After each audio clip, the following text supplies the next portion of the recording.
Olympia in southwest Greece, where the Olympic flame is still lit every 4 years from the rays of the sun.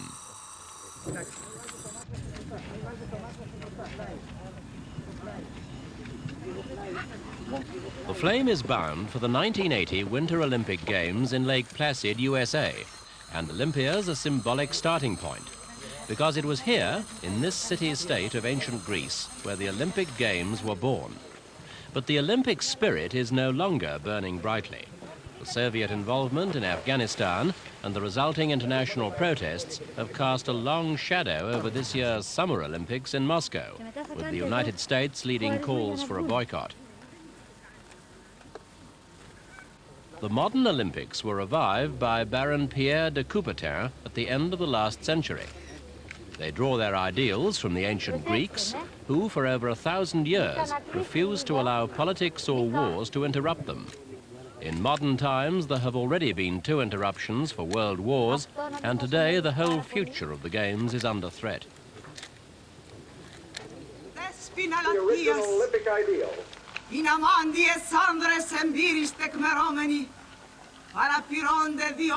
Greek actress Maria Mascoliou recites the traditional words in the Temple of Hera.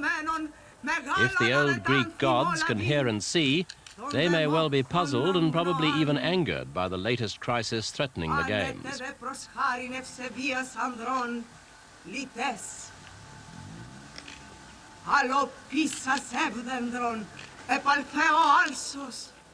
So the flame begins its long journey, but could this be the last time? The uproar today is over Afghanistan, but before that, it was issues such as South Africa and the Palestinians that were making political dents in the Olympic ideal. Greek officials have now proposed that the Games should be given a permanent home in Greece. That would be a major undertaking, and it almost certainly couldn't be done in time for the next Olympics in 1984. But it would help to protect them from the buffeting of world events. And there'd be an added bonus. A permanent site would be cheaper than rebuilding every 4 years.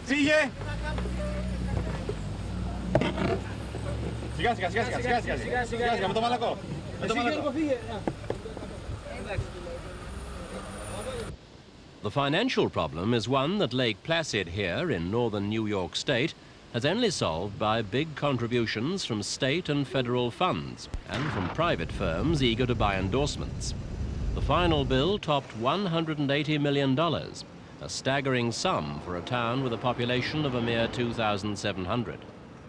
And these numbers will be swollen to over 50,000 a day at the height of the Games. For some old-timers, it all brings back memories. The 1932 Winter Olympics were held here, and some facilities have survived. The new ice stadium here is built onto the old one.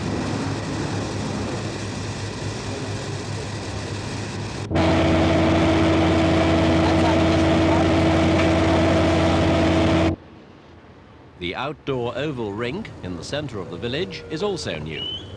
It is for speed skating, one of the 8 snow and ice sports at the Winter Olympics. There are 38 events in all, a record number, and 3 countries, the United States, Canada and West Germany, are represented in every one.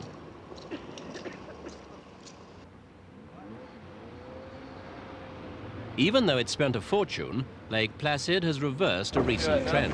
Innsbruck 4 years ago cost $20 million more, and Sapporo, before that, spent $500 million more. Now Lake Placid can only sit back and wait. First for the Olympic flame itself, and then for the athletes and spectators.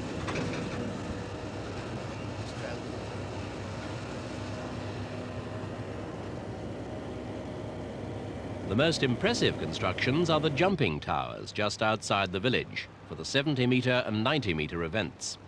The jumping is spectacular and draws big crowds, with television relaying it all to a much wider audience. It's no surprise that the best accommodation in the village has long ago been booked by a television company. The athletes themselves are not so fortunate. When the Games are over, their village will become a medium-security federal prison. And with double 5-meter steel fences built around the Olympic village, and state troopers on duty, the place already has a tightly controlled air. And after the tragedy at Munich 8 years ago, strict security checks are something that athletes and public alike now have to live with.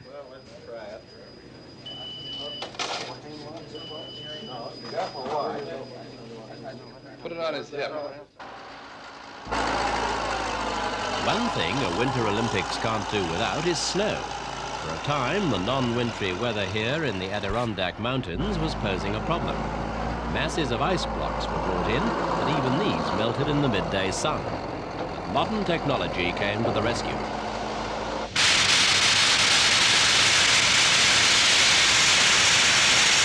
These artificial snow guns, using only water and compressed air, can blast out the snow for hour after hour if needed. It's expensive, but it works. The 1976 game saw the Austrian army working with trucks and shovels to cover England's bare slopes. Lake Placid's white-faced mountain has been equally busy. But then, right at the end of January, the snows came. It's not just that the whole setting becomes more picturesque. The important thing is that the temperature drops, so there's no need of artificial refrigeration for the rinks or sleigh runs.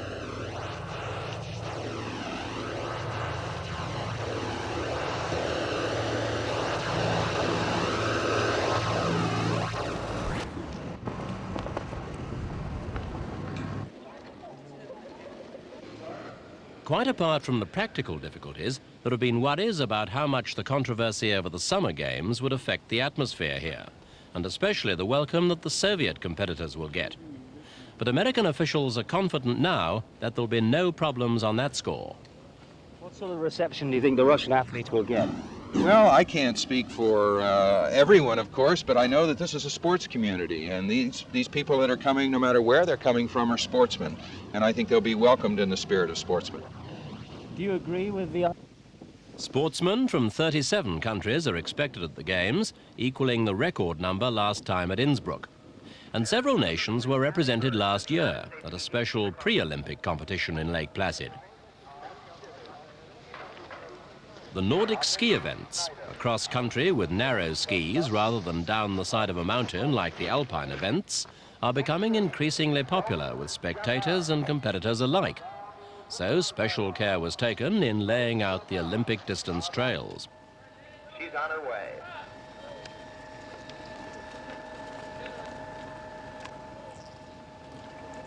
In the gate now will be number 24 for the Soviet Union.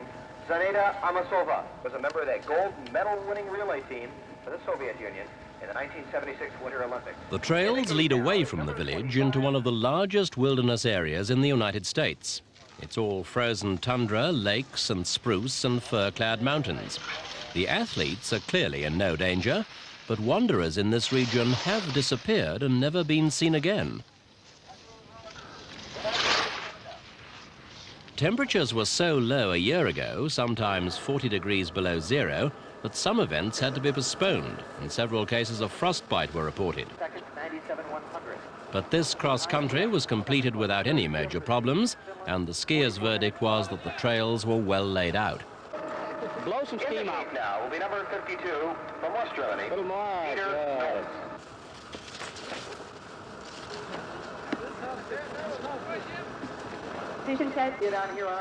Soviet skiers did well at this event as usual, and the Soviet team is expected to get among the medals at the Olympics. There's no doubt that all the athletes will be giving of their best, whatever's happening on the political scene. Does their dedication justify keeping sport and politics apart? The International Olympic Committee says it does. President Carter says regretfully that it doesn't, and he's taking many other decision-makers with him. The final outcome will say more about the state of East-West relations than about international sport. It certainly looks as if the Olympic spirit is going to have to struggle to survive.